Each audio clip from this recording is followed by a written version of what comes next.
Welcome to Cyber Inspiration Podcast. My name is Evgeny. I have been around cybersecurity for the last 20 years and I have a lot of experience working with a variety of cybersecurity vendors. My main work is vendor consulting and cybersecurity advisory for companies. As part of my passion in technology and cyber, I've been intrigued to learn how a company starts. I started the podcast to understand the thinking process and what motivated people to start their own company. This podcast is affiliated with Security Architecture Podcast. We have Shirley today to talk about her product and her motivation to start her company. Shirley, can you please tell about yourself and the company? Hi, thanks for this opportunity. It's great to be here. I'm Shirley, the CEO of SeeMetrics. SeeMetrics is a cyber performance management platform, basically aiming to help the security leadership to gain consolidation for management purposes. We are all familiar with consolidation for operational reasons, events, vulnerabilities management, but we would like to see the layer of data from the operations that the ones who are leading, driving, planning, budgeting the organization are curious to see. So eventually we are an out-of-the-box measurement platform providing dozens of different out-of-the-box metrics divided to the different security programs and shifting a very manual processes done these days in a security organization into something which is very automatically. Get us the API keys, get us the data, and the next thing you would see is how your organization is performing. So I'm an architect by trade.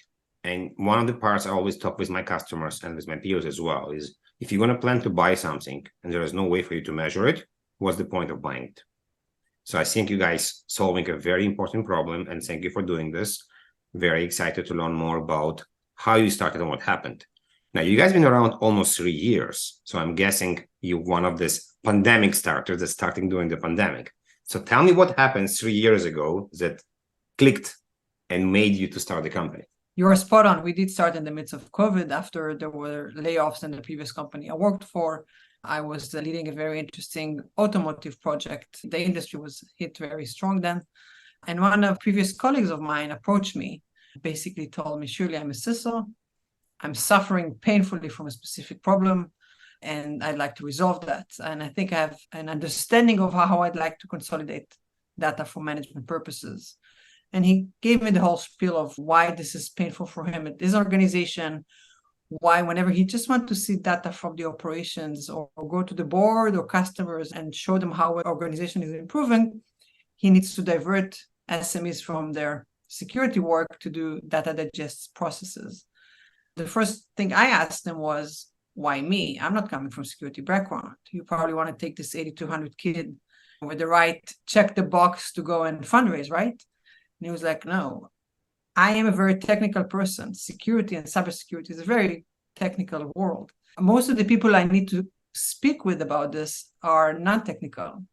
So we need to find a way to make it very simple and very layman's understanding of how the security is now. Are you a 5? How can you get to a 7? Does it mean budgets? Does it mean things I can fix tomorrow morning? Or does it mean I need long-term strategic investments here? So how do we simplify that? And that's why I'd like you, someone who's coming from a more commercial marketing, account management background, to help me to bridge this gap. So this is an interesting story. And my second question, always on a podcast, like, great, you have a story. Great, you have an idea. I have tons of ideas. But now you need to understand the important part of validation. Great. Who will buy this? So what's the next step? You talk to the person. Are you guys going and starting talking to other CISOs, or what do you guys do? So I admit, because I was not as familiar as he was with security space, I needed to do my own personal validation. I needed to see I'm connecting and understanding the space and getting excited about what I'm doing. I love new challenges. I've been shifting several domains in my life before that. I think ambitious curiosity can take you very far. But those very first validation calls were not for SeeMetrics, but for myself. And once I've heard, I think for the second and third or fourth time, the understanding that this is a major pain point, starting from CISOs we discussed, with the consultancy companies who are doing this as a services. They're bringing troops of people, analysts, trying to understand the performance of a company, understanding the risk situation and coming up with a list of recommendations. Now, only from hearing that story, I realized, hold on, so they came with a list of recommendations. How can we measure 8 weeks later or that those recommendations were actually implemented and helped me minimize the risk, improve the way I'm using my products, identifying where I can actually go and push the organization further. So if this mindset is not being dynamic, there is a system limitation, regardless to how much you're going to spend on big four consultancies to do this for you. So I'm going to go a bit deeper here, because you started the company during pandemic. When pandemic started, everybody were complaining, I used to meet people for lunch, we used to go for walks, whatever it is. And now everything stopped. I cannot reach anyone. I don't have call anyone.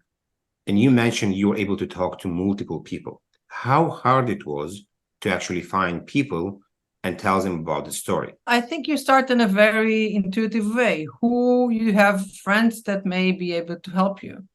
And I, not coming from that military unit, I don't have that network built in, but asking around few people, understanding or making the story as simple as, this is the story, can you help me speak with? So there's a lot of networking research we've been doing to begin with. And surely my partner, he had some of his own ties that he brought in. And we started building our own network of people. Some of them up until today are in touch and engaged with us. And that's how we started doing those conversations. But you really need to be a people's person to be able to reach to specific people. And that's actually I learned from the day I was in policy and strategy 100 years ago. Human skills, soft skills. Yes, it's really about that. It's not enough just to send an email. You need to get the right person to open the door for you, to frame it right, to get feedback. Not all pitches are correct for everybody. You need to be very tailor-made here. Those sensitivities, I think it's nothing to do if you're coming from security space or another space, but it's something you need to do when you're working with people and to get them to be curious around you. Yeah. You did the story validation. People like the story. Now we need money. What's next? That was painful. It started with the local, very naive understanding. We're going to call a few VCs. It's a good story. It's going to work. But it's not, because I'm not the typecast. I'm not going to name names, but I was actually told by a very senior ex-official in Israel who invests in startups, telling me, I believe you're overqualified to start a startup now. And I just wanted to ask him, so you're saying I'm old? Why do you mean you're overqualified? How can someone could be I was shocked from that sentence. And you get this, it was not a fit. So it took really long time until we realized how to crystallize it. Unfortunately, we had to skip on the ecosystem here because it's very homogenic, though there are efforts to try to diverse it, but stats for the past 3 years just speak for themselves. And then we were introduced, actually there was one investor in the company, was the one who introduced us to our current investors. And from then on, it was very fast. But together, it was a very painful process. For me, at one point, it was a matter of principle. I'm going to fundraise SeeMetrics whatsoever. And it happened. Interesting. You have the money right now. I guess now it's time to hire people. I'm sure hiring people is not easy, especially if it's for a startup, but also you need to build some kind of a qualification. Like, what is the culture of the company trying to build that people will match this culture? Tell me about this story. Did you define the culture? You were trying to figure out culture during the process of hiring? All those founders and CEO of a company or C-suite telling me we are a family, it's part of a home. You're my best friend. No, I'd like my work environment to be very friendly. I'd like them to feel at home, but I know that everybody in my team have their own home. They have their own priorities, and we should not mix that. And I think that was this understanding that we need to get the right professionals to help us in a very short period of time to lift something which is very big. People that are very flexible in mind, because maybe we've done major research and work around specific epic, and then we decided to throw it all the garbage because it doesn't make sense now. So if you don't have that agility, rather than taking it personal, it's something that really needs to be part of the company. Just be very light in terms of, okay, we did this investment, didn't work, let's move on. And so it was starting with first understanding who are the professionals we want. And we did this completely regardless to who are the friends we can bring. And after we defined that list of skill sets we want in the company, then we started going to recruiting companies and some friends that we knew. Bringing your best friends to work with you, there is very positive impact to this, but there's also some downsides to this. I'm always saying with the early subcontractors I worked with, some of them was like, hey, no worries, I'll give you a major discount, I'll work for free for you. And then I don't want no one to work for free for me, because I want to be able to be the very assertive, professional, high-level requests. Even when things are going the wrong direction, I want to be able to come and demand things. because that's my level of professionalism.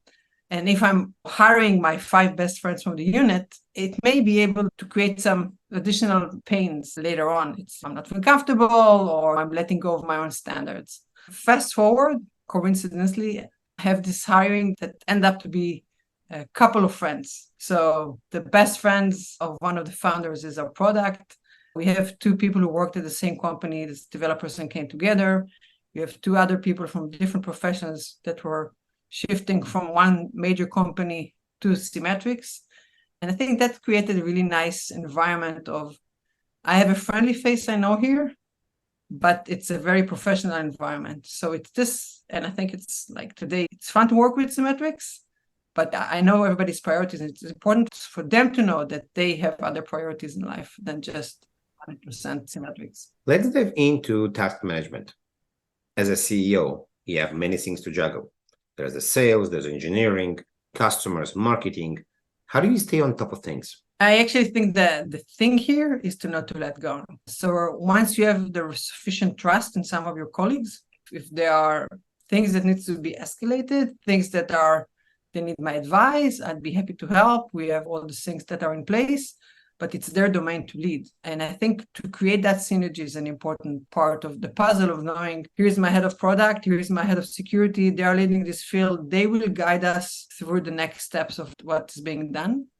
And I'm here to help and maybe give advice or mediate between different thoughts, but it's for them to lead. Where you have places that you're feeling less strong about it, this is where it's hard for me to let go. But naturally, sometimes you just need to let go because you have other things to do. So it's really about full-time prioritization process. But is it hard because everybody has their own task management? Is it hard to understand your tasks, their tasks? Do you use some kind of systems, tools to help you with these tasks? Well, first, being a CISO of a company, I think I have 2 major things. One, it's about the customers, the facing of the company, and the branding of the company. Naturally get the team in place and the routine of the company. But if that epic would be prioritized, on top of another one, unless there is a customer that is pending that, and now this needs to be delivered, then it's not being prioritized. I leave the team to know that. They know it. They know where things are now pressing and they need to press. It's really hard to be in all the details, and really letting go is part of that. And I'd like to focus on the major customers, the naturally investors relation when the right timing is there. But it's really about that. It's the outbound. Let's talk about customers. Of course. As a founder, you basically the first salesperson of the product and the company. Now, and you spoke about let go. So you're going to sell the baby. You're going to be involved in all the first deals. But in one point, you will need to step back and let the sales team take over. How it's working? How hard it is to let go? When do you know when to let other people do? And when do you know that you need to be still part of the sales process? So first, I don't think we're there yet, but we're absolutely in a place of trial and error. So we work with several sales consultancies or resellers, and it's really the way I interact with them that helps me define the future of the sales team that will be in place. How they're taking ownership, how deep they're going into the details, how well they're getting the story right, or even more, how they're getting my story and make it better, which I think is even more important. If they know to tweak some of the messaging, if they know to lead me and enrich me, I think that's the right synergy. If they were just gonna copy paste everything I would do without added value, I think it may be a miss. But if they would come and tell me, this is my Rolodex, I know those people, I know how to buy them in, and this is how I would like to tweak your messages to be able to close deals there, I would feel much more comfortable with that level of trust and naturally the delivery behind it. So I hope it makes sense in terms of how I will go once time comes. There are these interesting questions because every time you go to a customer, it's like, oh, if you had this feature, I'll buy this. Then you go to a different customer, oh, you have this feature, I'll buy this. So I call it chicken and egg. What do you tell the customers? Sorry, Mr. Customer, we don't have it, but when you buy it, we'll develop the feature. Or you tell the customer, yeah, we have it, and go and quickly develop it. Like, how do you approach this problem? So first, I think it's not what features you need to buy, it's what are you suffering from? That's like the main discussion we need to have with customers. Where is your main pain point? As a security leader, your vulnerabilities team may have another pain point, or your SOC may have another pain point. They need another technology for that. But you as a CISO office, what are you missing? And I can give you an example of a discussion with customers saying, I'm the VP SecOps. I need to plan for the next year. And I needed to get visibility to how our vulnerabilities world have been doing in the past year. So I asked the head of vulnerabilities, can you give me information? And it was like, of course, I will be the most transparent with you. Please take the keys and password to all the vulnerabilities platform and figure that out. Now, that VP SecOps, he doesn't know those vulnerabilities tools. He doesn't know to work with them. And this is the gap. How can I plan if I don't have the data and understanding to this data? And this is exactly where SeeMetrics comes in. How do you enable access to operational data to someone who's not in the operational details, but need to do his job on top of that data? If you can go back 3 years ago, is anything would you do different before you start the company or when you started the company? There is probably a long list. Not everything here I will probably reveal. I think there's an understanding of the level of maturity of product when you actually want to roll it out, which is something which is very hard to define. You asked earlier, are you first getting the contract and then going to the code, or you putting something out there and then, you create a teaser for the future.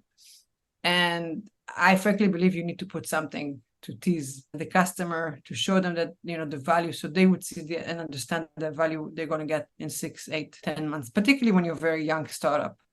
And even though we had very early paying customers, we barely had a development team at that time. So it was really hard to do this expectations gap to manage. But the ones that decided to join us on this ride were great believers of this journey and understood why metrics needs to be automated, driven from the stack, and helping that level of management in the organization. Okay. So I guess better code, better metrics in the beginning, better vision. Understanding when good looks like and how to focus on that one killer feature, but early on understand that this would be the thing that helps you. And then the question comes, if you have 2 or 3, how you prioritize them for 2 different customers that want things similar but different. We're going to soon transition to something I call a dark side. But before that, I want to ask you a question. We all have pressure. We will sometimes everybody get overwhelmed.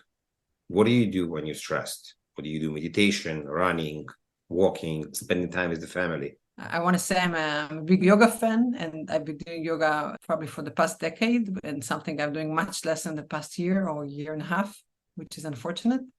But I'm using a lot of the yoga mindset in crunch days or in pressure days. That's certainly something that's in my mind. I live just by the park here in Tel Aviv, which is certainly something I'm every day making sure I have some debrief time just to get some fresh air and clear my mind. And I really think that keeping the balance and working 12, 15 hours a day, I don't think it's something which is sufficient eventually. I rather work less, but be very focused and be energized in the rest of the time than just work around the clock. And we all work hard. At one point, it's just not being efficient. And I think this is something you need to be sensitive to. Okay, we're going to move to the dark side. Dark side is when we talk about stuff that didn't work completely as you expected. And for everybody that's listening, this is something we've been doing from the beginning. It's when you guys are sharing what went bad. It could be customer, it could be POC. You already mentioned a bit about raising money was not so easy. So tell us more stories about stuff that didn't go as you expected, and maybe you learned a lesson, or maybe it was just painful. I think that one of the things that was a very fast learning for me was about hiring the right people and getting people that are helping you offload information and tasks from you. So I had an experience when it was not working well, and I found myself not only investing the team's time, but I also I was doubling the efforts in the same place because it was not managed properly. And those are things that you need to be very sensitive to clear up fast and see if this is something you can work with or something which is just a no-go. And sometimes it can be about professional reasons, sometimes it can be personal reasons.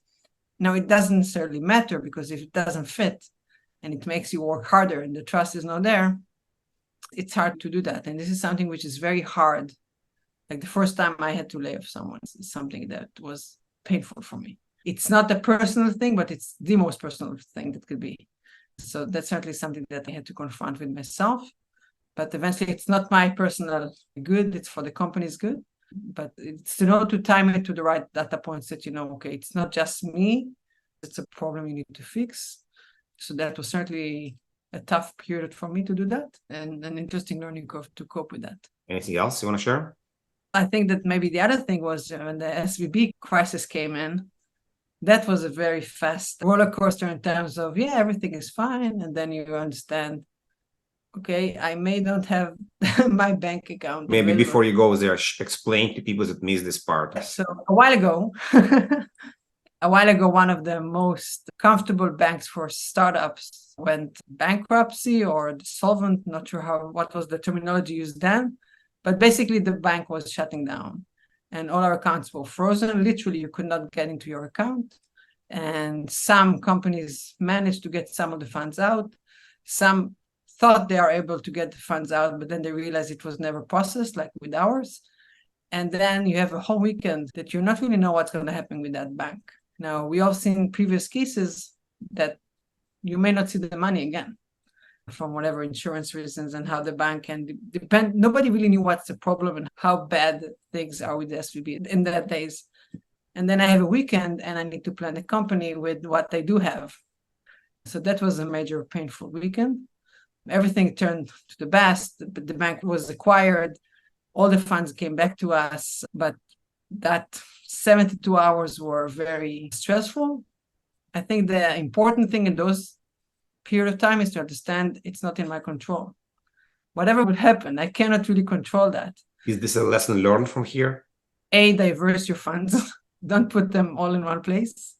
Though originally it was not all in one place in our case either way, but we even further diverse that. Communications with the team was very important those days, to basically explain them that you're all reading the news. I'm reading the news just as you. You are in a certain situation, trust that I am in the same situation and much greater. So feeling that togetherness was important in those phases, because what can we do? It was really out of our hands to do that. But thankfully it's behind us. Shirley, thank you very much. Time flew very fast. Thank you for being here. Thank you for your time. Awesome. Everybody that's listening to us right now, please continue listening, and I hope you enjoy the episodes and everything that's coming in the future. Thank you, everyone.